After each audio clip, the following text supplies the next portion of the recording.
Hi, I'm Garrett. Today we're going to demonstrate how to fiber fix a pressurized water pipe.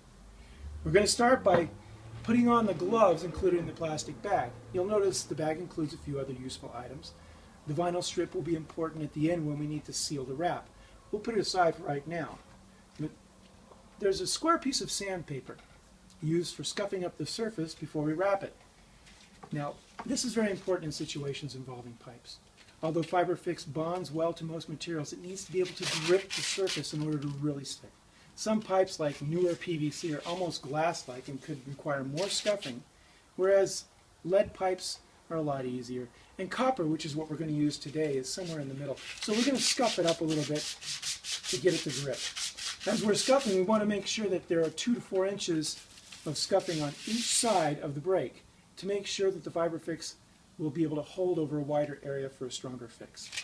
Also, if there's any sharp protrusions, we want to make sure and get a file and taper it down so it doesn't cause a problem.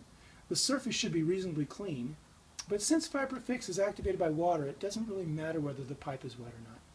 Although we definitely recommend turning off the water before repairing anything. The great thing about FiberFix is that we're not going to need any special tools or materials to get it to harden like steel. All we need is to put it in contact with water, which allows us to use it quickly and easily almost anywhere. And there we have it. This FiberFix should be good for pressures up to 60 psi or 300 degrees Fahrenheit. For conditions more extreme than this, we recommend that you use our heat wrap, which is more suited for high temperatures. It's important to know that while FiberFix will stay firm, it can eventually degrade slightly with exposure to the UV or fuel or chemicals. This repair should be well protected from these elements and easily ensure that the leak doesn't bother us again.